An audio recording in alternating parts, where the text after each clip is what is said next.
போரும் போதைய போ சரியும் இல்ல தவறும் இல்ல போடா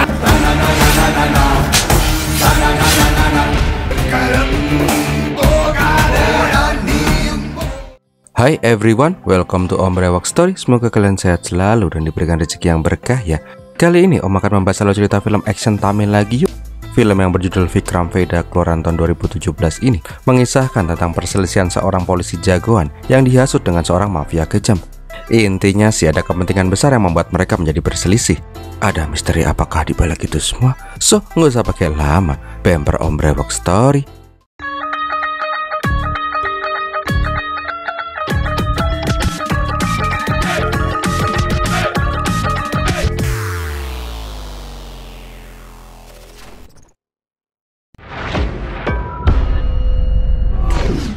Awal kisah kita diperlihatkan bila ada rombongan polisi intel yang hendak menggerbek sebuah gudang yang diduga sebagai tempat persembunyian mafia.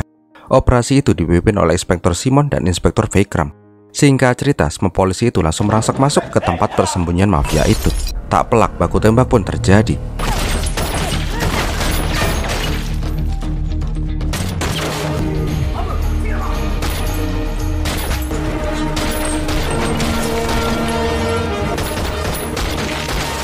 Intinya sih para polisi jagoan ini berhasil menghabisi semua penjahat di sana.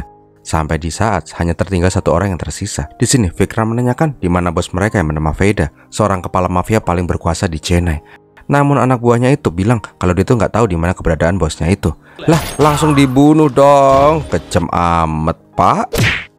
Nah, setelah membantai semua penjahat di sana, sialnya ada satu orang yang tidak membawa senjata. Karena bisa berabe kalau ketahuan mereka membunuh orang tanpa ada perlawanan senjata. Vikram pun meminta anak buahnya untuk berpura-pura seolah-olah pria itu melakukan perlawanan. Ya intinya sih dia dibuat kalau tuh mas-mas menembak salah satu dari mereka.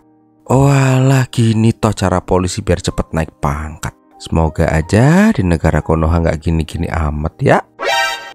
Malam harinya Vikram pulang ke rumah. Diceritakan bila Vikram ini adalah pengantin baru. Dia tinggal bersama istrinya yang bernama Priya. Diketahui juga bila Priya merupakan seorang pengacara yang cukup handal. Wah, komplit nih, suami polisi, istri pengacara. Keesokan harinya di kantor polisi, diperlihatkan bila timnya Vikram sedang membahas betapa mengerikannya buruan mereka, yaitu si Vedha. Dari kabar burung, Vedha merupakan kepala mafia paling kejam dan paling kuat di Chennai. Bahkan kekejamannya sampai bisa membuat bulu jemari merinding. Gak lama kemudian, anak baru timnya Vikram yang bernama Surender datang ke sana. Ya, sebagai polisi bau kencur yang langsung masuk ke bagian intel di bawahnya si Vikram. Jelas saja si Surender langsung digodain sama senior-seniornya lah. Tak lama kemudian Vikram juga datang ke sana dan langsung menemui kepala divisi. Intinya sih, Satana mengapresiasi kesuksesan misi Vikram dan timnya. Tapi misi masih jauh dari kata selesai. Karena biang dari semua kriminalitas di Chennai, yaitu si Vedha masih belum tertangkap. Siang harinya, Vikram dan Surender mendatangi sebuah kampung yang diduga sebagai basis kekuasaan geng mafianya si Vedha. Di sini mereka berdua mendatangi seorang anak cowok, yang mana anak itu adalah anak dari orang yang Vedha bunuh di penggerebekan sebelumnya. Melihat Vedha, bocah itu sama sekali nggak gentar. Intinya si Vikram bilang kalau dia itu hanya menjalankan tugasnya sebagai polisi untuk menjaga keamanan. Namun tiba-tiba tuh bocah langsung memecahkan botol dan hendak menyerang si Vikram. Melihat itu Surender malah langsung pengen menembak tuh bocah. Tapi untungnya Vikram berhasil mencegat itu.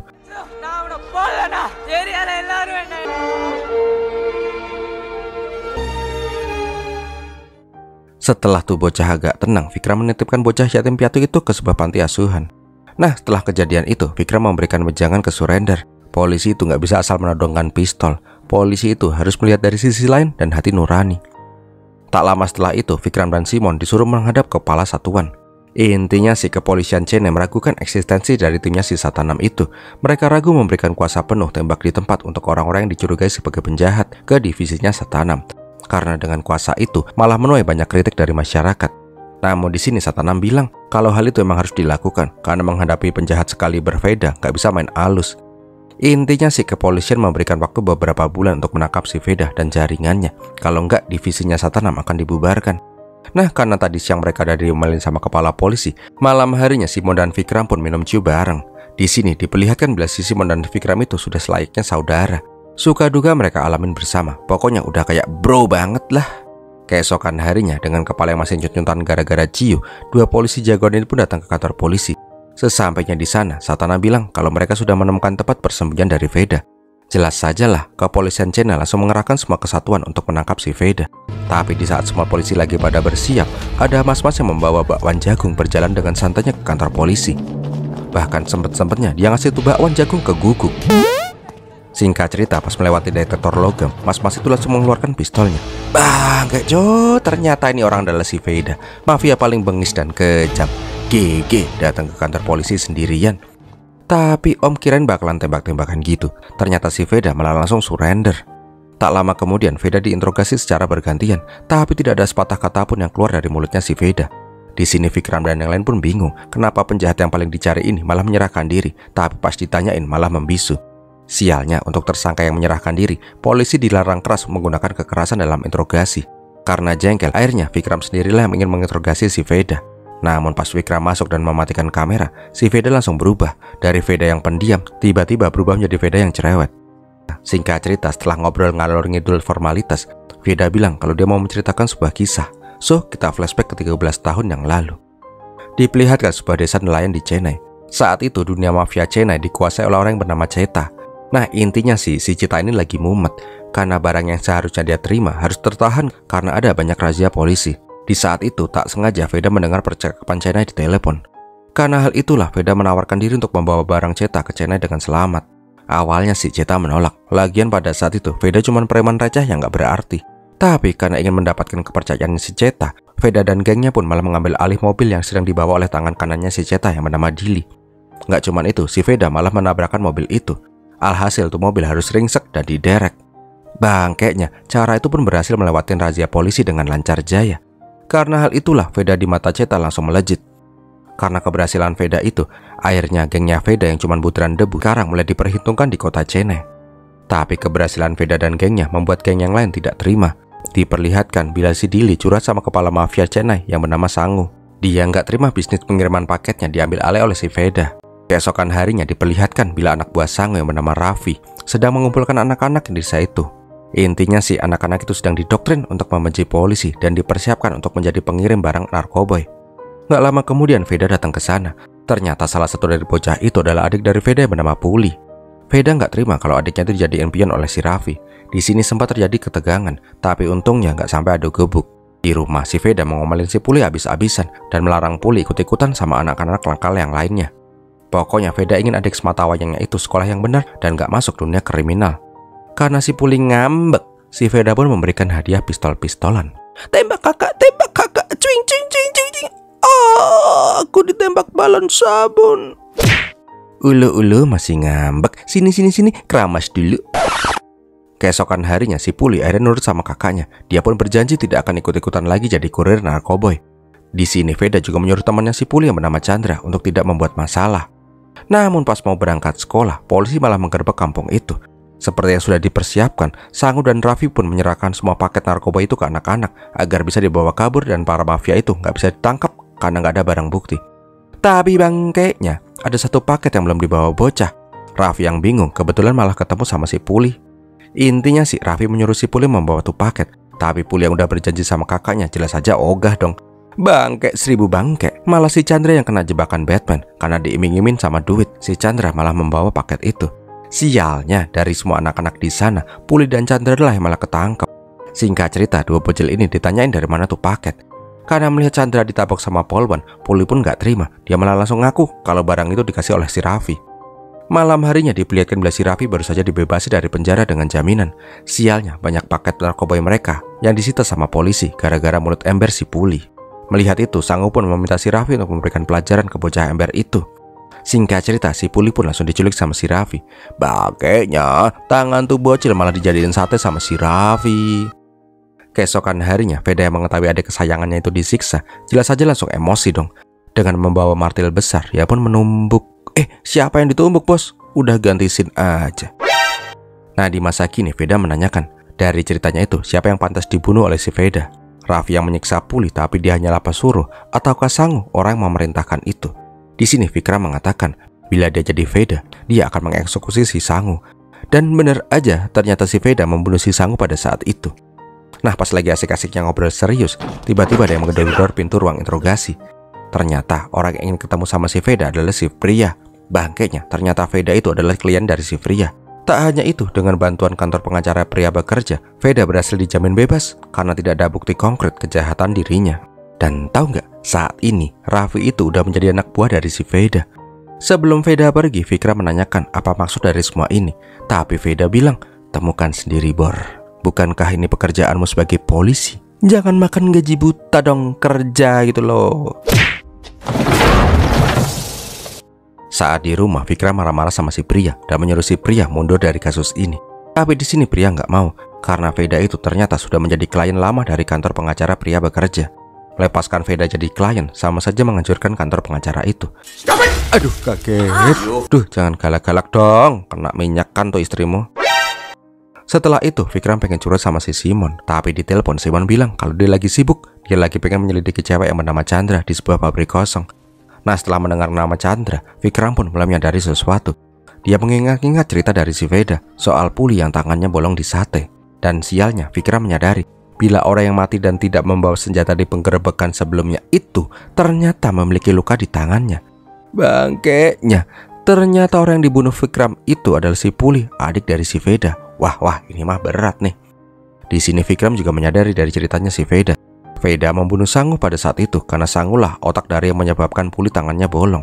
Vikram menyadari bila operasi kemarin itu di bawah pimpinan dari Simon. Sialnya, HP Simon tiba-tiba tidak bisa dihubungi. Wah, perasaan mulai nggak enak nih. Singkat cerita, Vikram yang khawatir akhirnya mendatangi pabrik yang dimaksud oleh si Simon. Tapi sesampainya di sana, Vikram menemukan beberapa mayat yang tergeletak di lantai. Bahkan ada mayat cewek yang diduga sebagai Chandra. Bangkainya, Vikram juga menemukan Simon yang sudah terbujur kaku kena headshot. Tak lama kemudian, kepolisi datang ke sana. Terlihat bila tim divisi Satanam sangat terpukul atas kematian si Simon. Tak lama kemudian, dengan berat hati, Vikram mengabari kematian Simon ke keluarganya. Di pemakaman Simon itulah Vikram berjanji akan membalaskan dendam atas kematian saudaranya itu. Keesokan harinya, terlihat bila Vikram dan pria mendatangi kepala polisi. Intinya sih, Vikram menuduh si Veda lah yang membunuh si Simon. Sedangkan si pria menunjukkan bukti bila kliennya itu sedang berada di tempat lain ketika Simon mati. Karena keributan itu, kepala polisi pun jadi tambah mumet. Intinya, dia nggak bisa berbuat apa-apa karena Veda emang berada di tempat lain di saat kejadian. Hasil tim forensik juga menunjukkan bila Simon mati karena tertembak oleh cewek yang bernama Chandra. Malam harinya, Vikram masih aja nggak terima dengan kematian si Simon. Dia pun berunding dengan sohib-sohibnya. Di sini suara terbagi menjadi dua. Satu sisi mereka ingin mengusut kematian si Simon, tapi di sisi yang lain mereka tidak ingin melanggar perintah dari kepala polisi. Nah, sekarang sih gimana caranya membuktikan bila si Veda yang membunuh si Simon? Tapi gimana ya? Veda itu udah kayak curut, susah banget ditemuin. Di sini Vikram berpikir satu-satunya cara agar bisa menemukan si Veda adalah dengan mengikuti pengacaranya, yang tidak lain adalah istrinya sendiri. Keesokan harinya diperlihatkan bila si pria diperintahkan kantor untuk menyerahkan berkas ke Veda. Tapi tanpa pria sadari, dirinya sedang disadap oleh si Vikram. Tak lama kemudian terlihat bila si pria pergi keluar untuk menyerahkan berkas itu ke Veda. Jelaslah si pria dibuntutin oleh si Vikram. Tapi anehnya, pas sampai di kota, pria tiba-tiba langsung putar balik ke arah rumah. Di sini Vikram menyadari bila mobil kijang hijau yang menyalip mereka itu sangat mencurigakan. Alhasil Vikram memerintahkan untuk mengikuti itu mobil kijang hijau. Singkat cerita, mereka sampai di sebuah pemukiman padat. Nggak pakai babi bu, mereka langsung menyisir pemukiman itu. Ternyata benar, Veda memang bersembunyi di pemukiman itu. Namun bangkainya, Veda malah tersenyum di saat para polisi kelimpungan mencari dirinya. Si Veda ini malah dengan santunya jalan di loteng dengan lenggang. Singkat cerita, Veda berhasil kabur ke pelabuhan. Bangke, udah ada Vikram toh. Di bawah guyuran hujan, terlihat bila si Vikram sangat marah kepada Veda. Apalagi pas Veda mengucapkan bela sungkawa atas kematian si Simon. Nggak pakai basa-basi, si Vikram langsung mengajar si Veda.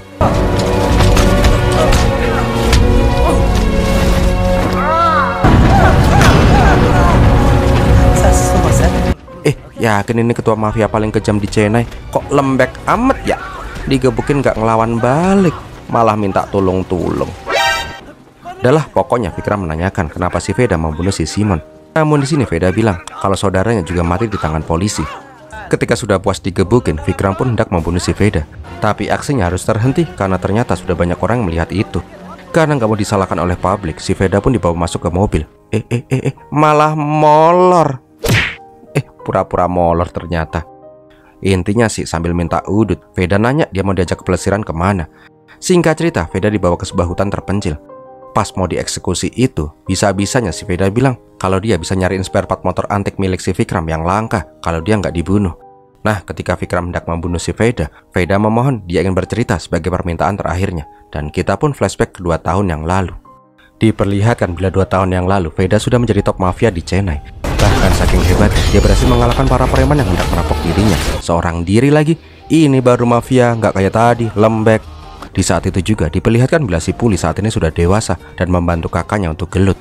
Tapi setelah pergelutan itu, Veda kembali ngomelin adik kesayangannya itu karena Veda nggak mau Puli masuk dunia mafia. Diperlihatkan juga bila saat ini Puli tinggal bersama dengan kekasihnya. Siapa lagi kalau bukan si Chandra? Di sini Puli juga menyarankan agar kakaknya itu juga keluar dari dunia mafia. Tapi gimana ya, Veda udah kepalang basah jebur jadi mafia. Tak lama kemudian pas di markas, Veda akhirnya kepikiran. Dia pun bilang ke anak buahnya, mungkin emang udah waktunya mereka ekspansi ke pekerjaan yang legal dan bebas dari dunia kriminal. Veda bilang kalau mafia-mafia gede di luar negeri sekarang udah nggak fokus di bisnis kriminal, tapi udah mulai main di bisnis legal sebagai kedok bisnis ilegal mereka. Keesokan harinya Veda kedatangan Ceta ke warung gulai kambing langganan si Veda. Nah intinya sih Veda bilang kalau dia ingin membangun bisnis legal sembari menjalankan bisnis ilegalnya. Awalnya si Ceta nggak mau mendengerin karena mereka itu udah mendarah daging sebagai kriminal. Tapi setelah dijelaskan secara detail dan mendalam, akhirnya Ceta menyetujui ide dari si Veda itu. Walaupun anak buahnya tidak ada yang setuju, tapi Ceta tetap memberikan pinjaman uang sebesar 50 juta rupiah ke Veda. Malam harinya, Veda memberikan tas penuh uang itu ke tangan kanannya si Raju, agar bisa disimpan di rumahnya si Puli sebagai modal bisnis legal. Nah, keesokan harinya diperlihatkan bila si Puli main ke markas mafia. Di sini Puli dikasih rokok sama si Raffi, tapi anehnya tuh rokok berat banget, yang ternyata tuh rokok isinya adalah cimeng. Raffi bilang kalau itu adalah penemuannya, membungkus cimeng dalam bentuk rokok biasa. Pada saat Veda datang, dia pun menyuruh si Puli untuk mengambil uang di rumahnya, agar bisa segera dipakai buat modal. Tapi pas Puli pulang ke rumah, alangkah kagetnya dia ketika rumahnya sudah porak-poranda. Si Chandra juga nggak kelihatan batang hidungnya. Di sana juga ada bercak darah di lantai. Jelas aja lah Puli langsung laporan ke kakaknya dong. Nah, karena hal itulah Veda langsung menuduh si Dili sebagai penculik Chandra dan hilangnya uang di koper. Namun perkelahian mereka harus dihentikan oleh si Ceta. Di sini Ceta bilang hutang adalah hutang. Dia nggak peduli, pokoknya uangnya harus kembali plus dengan bunga. Tampol sekali lagi dah. Di rumah, Veda dan Puli pun jelas saja mumet. Siapa yang ngembat si Chandra dan duit sekoper? Namun pas si Puli pengen nyari Chandra di jalan, dia kaget karena Chandra menelpon. Bangkeknya, si Chandra malah minta maaf. Ternyata cok, si Chandra itu nggak diculik, melainkan dia bersandiwara agar bisa ngembat uang sekoper. Awalnya sih dia pengen kabur dan foya-foya, tapi setelah kabur dia merasa gabut. Dia menyadari bila uang itu nggak bisa membuat dia bahagia, melainkan hidup bersama Puli lah yang membuat dia bahagia. Keesokan harinya, Chandra dan uangnya pun kembali ke rumah. Melihat itu, Veda ingin membunuh si Chandra, tapi berhasil dihalangi oleh si Puli. Melihat adiknya yang melindungi si Chandra, Veda pun gak tega. Siang harinya, Veda mengembalikan uang itu ke Ceta. Tapi setelah mengetahui apa yang sebenarnya terjadi, Ceta memerintahkan si Veda untuk mengeksekusi si Chandra karena berani-beraninya dia mencuri dari dirinya. Di masa kini, Veda kembali bertanya, apakah langkah yang harus dia lakukan? Membunuh Chandra, tapi adiknya akan terluka seumur hidup, atau membiarkan Chandra hidup, tapi semua geng mafia di Chennai akan menjadi musuhnya? Di sini Vikram mengatakan bila dia menjadi Veda itu merupakan pilihan berat. Tapi dari cerita itu, Puli tidak bersalah, maka dia akan membela si Puli. Benar, adikku tidak bersalah. Dan seketika itu juga, Veda langsung menyerang si Vikram hingga ngap-ngapan. Sambil memeluk manja si Vikram, Veda bilang kalau memang adiknya tidak bersalah, makanya dia memilih menjadi musuh dari semua mafia di Chennai. Veda juga menyembunyikan si Puli dan Chandra di luar kota agar mereka aman. Tapi tiba-tiba dia mengetahui kematian Puli di tangan polisi di Chennai. Veda mengatakan bila Vikram ingin tahu kenapa Simon bisa mati, maka cari tahu dulu kenapa Puli bisa mati mengenaskan. Di rumah, Vikram berpikir sangat keras. Tapi tak lama kemudian, pria datang dengan cemas dan marah. Ternyata pria sudah mengetahui bila dirinya disadap oleh si Vikram. Di sisi lain, Veda diperingatkan oleh si Raffi jangan main api dengan si Vikram. Intinya si Raffi menyuruh si Veda bersembunyi dan dia akan mencari tahu kenapa si Puli bisa terbunuh di Chennai. Siang harinya, Veda menemui si pria. Dia meminta maaf karena telah memukul si Vikram. Tapi semua itu dia lakukan karena dia ingin menemukan dalang dari kematian adiknya. Veda menyadari kematian Puli tidaklah sesimpel itu. Ada orang yang mencoba menjebak dirinya. Di kantor polisi, Veda menyadari sesuatu dari foto-foto mayat di TKP-nya Simon. Intinya sih mereka yang mencari informasi dari informannya si Simon. Tak lama kemudian mereka datang ke kawasan basis mafia Ceta. Melihat itu, mereka langsung ingin menemui informan dari Simon. Tapi mereka terlambat. Diperlihatkan informan itu sudah rebahan dengan batang tenggorokan yang udah kepotong. Jelaslah mereka langsung mengejar gengnya si Ceta. Tapi sialnya tuh geng licin banget kayak belut. Namun di sini Vikram menggunakan indera ketujuhnya. Dia menyadari mas-mas berewokan di tempat ban itu dulu pernah bersih tegang dengan si Veda. Alhasil mas-mas berewokan itu langsung digebukin sama si Vikram.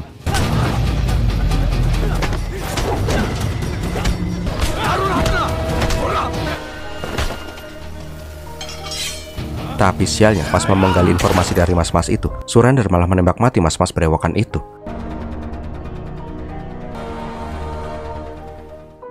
Malam harinya diperlihatkan bila si Vikram ngobrol bareng si pria. Di sini pria bilang kalau Veda tadi bilang soal semur daging kambing. Mendengar itu, Vikram pun langsung kepikiran sesuatu. Keesokan harinya, Vikram mendatangi rumah makan yang ada di dalam ceritanya si Veda.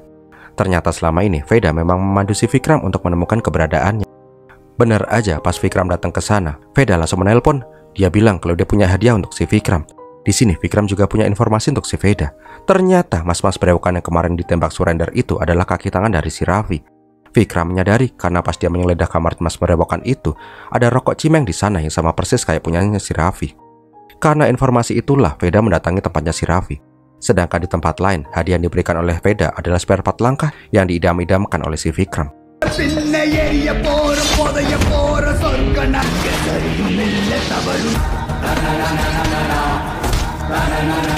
Singkat ceritanya, si Veda mengajar semua anak buahnya si Raffi. Dan jelas aja, si Raffi sekalian.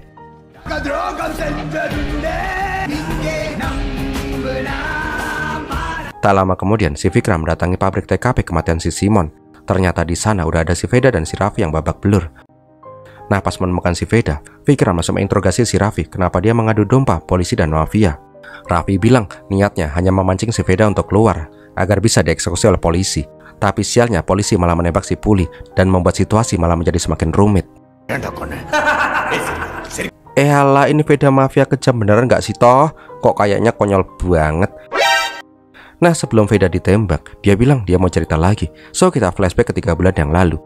Diperlihatkan bila si Veda habis ngebantai orang dengan tubuh berlumuran darah. Setelah itu, Veda datang ke kota Mumbai. Ternyata Chandra dan Puli disembunyikan Veda di kota Mumbai. Intinya sih, Veda menyuruh adiknya itu untuk bersiaga kalau ada ancaman dengan memberikan pistol kepada mereka berdua. Tapi tanpa diketahui, itulah terakhir kalinya Veda bertemu dengan Puli dan Chandra pada saat mereka masih hidup. Pada saat kembali ke Chennai, perang antar geng pun malah semakin hebat.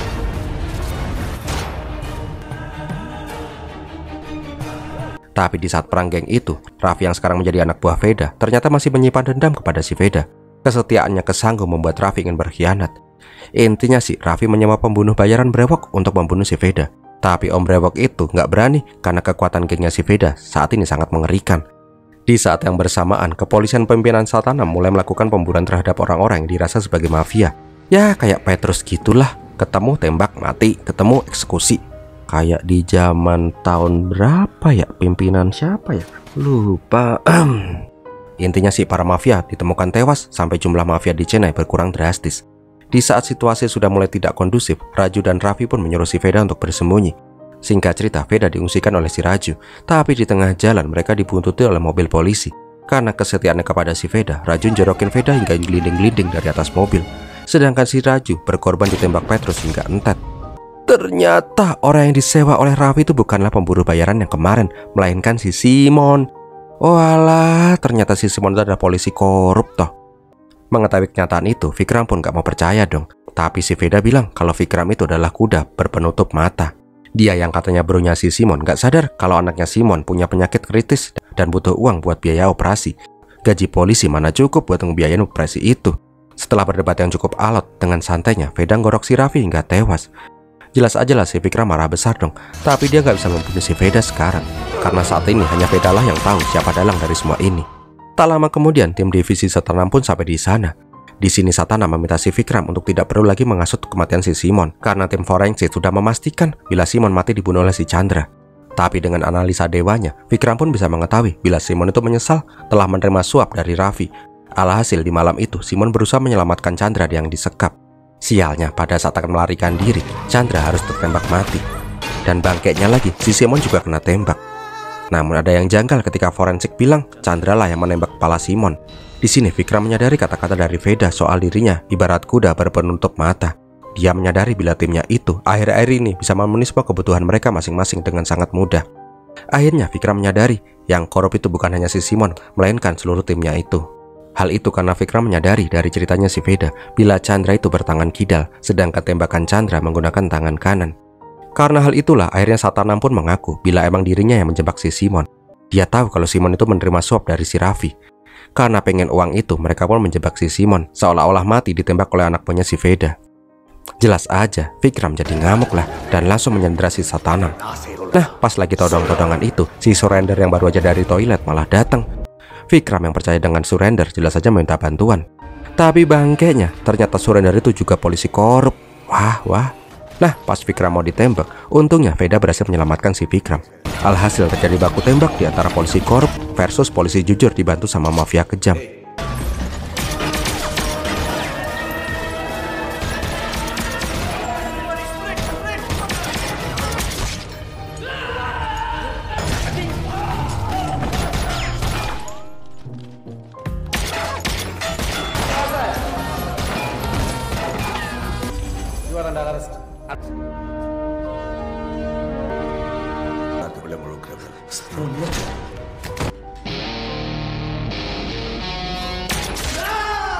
Singkat cerita, setelah duar itu, Vikram pun berhasil mengalahkan semua teman-temannya. Nah, pas tinggal si Satanam seorang, dia langsung menjatuhkan si Satanam. Namun di sini Satanam bilang kalau Vikram itu terlalu jujur jadi polisi. Dia juga nggak akan bisa tega membunuh orang yang sudah dianggap sebagai ayahnya sendiri. Tapi Vikram berkata kalau dia banyak belajar dari si Veda, dan akhirnya pun Vikram membunuh Satanam di tempat. Setelah menyelesaikan semua misinya dan menguak kebenaran, akhirnya polisi jagoan dan mafia kejam ini pun saling join udut. Tapi pas dirasa mereka sudah bisa berdamai, mereka malah saling todong-todongan. Di sini Vikram bertanya apakah dia harus membunuh Veda atau tidak. Dan filmnya pun ditutup dengan si Veda yang tertawa garing. So, filmnya pun berakhir. Wow, gimana film ini sob? Endingnya gantung ya? Kira-kira mereka ngapain habis itu? Oh iya, kalau ada yang bilang kalau film ini mirip sama film Vikram Vedha keluaran tahun 2022, yes, emang film Vikram Vedha tahun 2002 itu diadaptasi dari film ini. So, gitu dulu aja ya. Om Rewoks pamit dulu, sampai jumpa di konten Om yang lain, dan Pirmilatihin.